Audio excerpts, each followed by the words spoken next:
not to be going out to River Rumble. Classic trickle-down economics. Clearly functional. Clearly functional. It functions great at Super Smash Bros. Ultimate tournaments, as you can see by Evo. So we got losers finals. These are the last remaining members of HMO in the bracket. And a rematch. And a rematch of winners where Xillion was able to take it over N, if I'm not mistaken. You are mistaken. I am mistaken. Yes. In which N was able to take it over Xillion. There you go. Anyway, both these players play a lot. Literally anything can happen. Yeah, no, I'd say we were talking earlier about. Oh, that's right. It was the super last hit, and then N stole it with the level 3 focus. Yes, he did. Okay. But yeah, I mean, you were saying earlier that, like, you know, Austin and N have played a bunch of times and that they kind of play the player matchup. But I mean, when you have two guys in the same crew that have played each other in probably like almost 1,000 sets, you just kind of throw spaghetti at the wall and see what sticks, and that is sticking pretty hard. It does stick pretty hard, especially because like if that was like 10% lower, there's a chance the Xillion might have lived. And like if that didn't blast down, he survives. But N had the damage. Oh, he's got him off the edge. Speaking of N having the damage, but he just says, "Give me some extra, please." Didn't quite reach with the up tilt though, so that meant Xillion got away from that ledge trap. Now it's his turn. Has to relinquish it all. He resets. He gets the dash attack. I wonder if that was intended to be an up smash. I think it was. Still was able to get that, clean it up. Yeah, still cleans it out. And by the way, when Xillion was picking up that ledge trap earlier where he threw one arc fire and then threw a thunder, the reason he didn't throw another arc fire is because he wanted to make sure he had enough book to get the kill confirmed later. Absolutely. And it worked out for him. Now, oh, he caught the roll. He caught the roll, and that means N's going to be up a clean fresh stock. N doesn't need to save anything for his kill confirms. He just needs to stand there and do his damage. And he's put on plenty, but so too now is Xillion. 50%, throwing out some extra arc fires, but a perfectly timed roll from N is going to get it on. Again, you're talking about how he just knows how to play against Robin now with this character. Can he build up a lot of damage, though? This is what I want to see. Keep that advantage state. A quick 75 and climbing. Oh, and he says, insane! He says, let me come back. I forgot a little bit extra. I didn't think he would even be able to connect the Tatsu from that percent, the way that he was knocking him back from that medium down tilt. But he connected the Tatsu into Shoryuken. Almost killed. But Xillion had great DI. Let's blame it on the kill screen. Yeah. That kill screen actually is out here saving people so much. Yeah. Get that extra time to DI, man. It's huge. N's not trying to give Xillion any chance, and it looked like he low-profiled that up tilt. He might have even up tilted too early. Shoryuken, that's going to be no punish. Once he lands, he's got very, very little end lag. I don't He's think not jumping in. N doesn't really need to be concerned right now.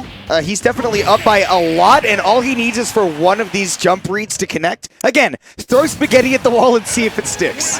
N has done such a good job of playing grounded, despite him being a character that really does like get a lot off of his jump-ins, has been playing around the air-to-airs of Xillion, because Xillion, like if you watched his set against Eclipse, was just destroying the frog by air-to-airing consistently, making great use of those 11 aerials. N has been playing so grounded, and actually, it looks less like he's playing Ken and more like, if you are a traditional Street Fighter fan, like he's playing Geef, and he's just straight up walking you to the corner. Does look a little bit like Geef, man, honestly, just without all the grabs and the big Russian accents. Just the idea of him walking you to the corner and forcing stuff out of you and making you jump because you're scared.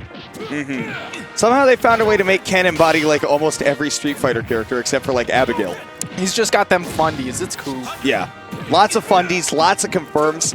You see us going back to Pokemon Stadium 2. Xillion air dodging off the stage again. You said it. Robin's got recovery for days. He's going to be just fine. Ooh, tries to jump over with the fire, but N has seen that before. Just drops his kill confirm. That could have been a down tilt to roundhouse, but he drops it. That'll be fine. Even with the healing. That is all of the confirm that you need to take that stock. I mean, like you're saying, man, N is getting a lot off of these jump-ins, and it's so great to see him make the change from winners, where I think that Austin was capitalizing on predictable jump-ins from N, and only now, like, off the ledge is Xillion finding those same capitalizations. Right, off the ledge is the big thing for Robin as a character, especially. Oh my gosh! That was the Smash 4? He ran past him and pivot grabbed? He literally just ran past him and pivot grabbed. It looked like he ran through him. I mean, he literally did. Yeah. Because he spot dodged. I mean, that's the only way that happened, but it didn't even look like he spot dodged because he's already blinking. Oh, true. Yeah. looks smooth as F. We'll see if N can make this ledge trap smooth as well. Again, I think he's up tilting too fast, or maybe you're right. Maybe it is the low profile. I wonder if maybe N will start down tilting in those situations. Wow, gonna have to air dodge to the ledge maybe? No, my gosh, he's still fading in. N has some cojones. Somehow is surviving the situation, goes for the high Tatsu so that he doesn't have to go for it in a scary spot. Oh, he just gets caught. The roll right there is ill-advised. Sure, you can evening this up. This is the most even game that I've seen in my life. Yeah, I'd say especially between these two, right? No time trading kills. Xillion just dash dancing in the middle of the stage. Again, this is one of those weird matchups where Ken is definitely a lot faster than his opponent, but because of the way that Xillion throws out all these projectiles, N has to play like he's a slower character than he actually is. For those just tuning in, by the way, this is not 0-0. This is actually 1-0. Xillion lost that first game to N. Now N's looking to pick up a second one as well. Got a little bit of a lead. Shoryuken, not quite going to kill. Again, Xillion knows how to DI this stuff. Especially with that kill screen coming through. I mean, most of the time... This should do. Oh, he misses his input. That's unfortunate. Good job. That's going to do it. Yeah, now again. N is up 2-0. Now, normally, wow. See Pixel popping off in the background on some friendlies.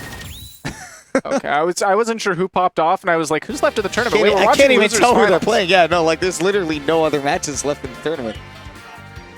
Oh my god. I see. I don't even acknowledge that one. Yeah, no. So y'all are better off not knowing. You're better off simply knowing that Xillion is sticking with the Robin. Sometimes when he gets into dire straits, he switches characters, but he's not changing a damn thing. Sticking to the stage as well.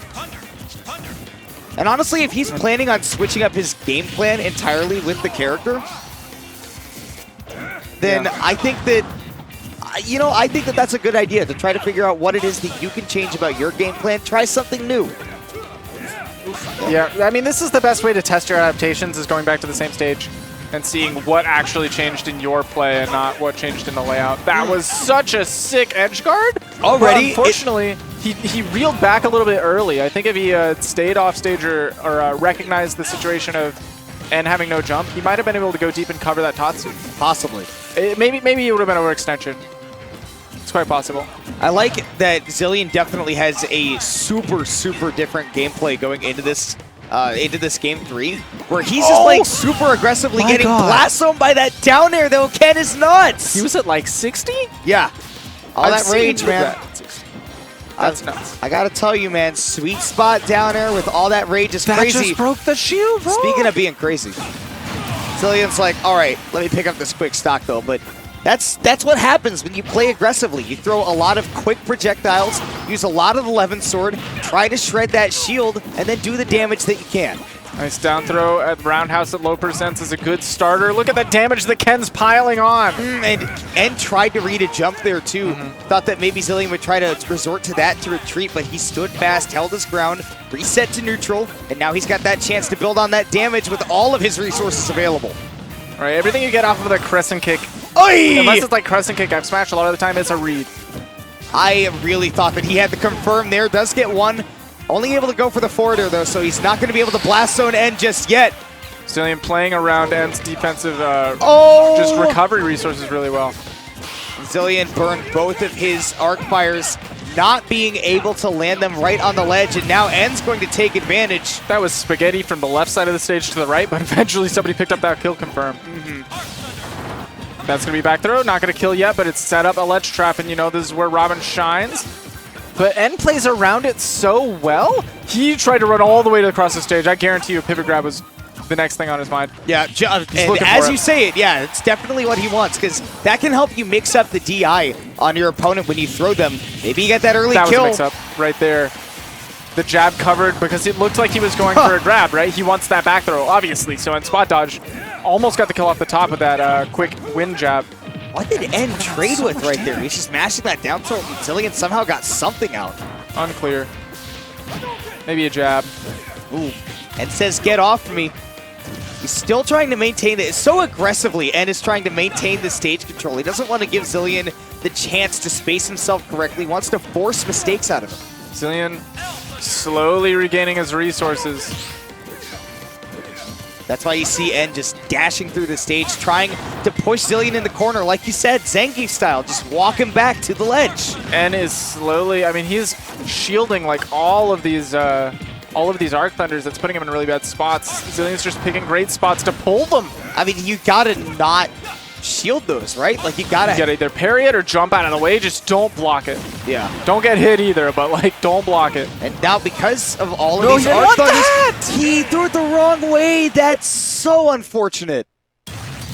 That is the worst way to lose a set, is having that edge guard. You were down like 80%, and then you slowly just continually bring it back. You know every single projectile pattern that you want to throw out, and then you lose while you have your game-winning ledge trap set up because you missed a B reverse. Now, to be fair, I don't know if it ended up mattering at the end because it looked like with that timing, maybe that timing of the roll from N was just a read on a second arc fire, and the Shoryu still would have killed, still would have punished the arc fire.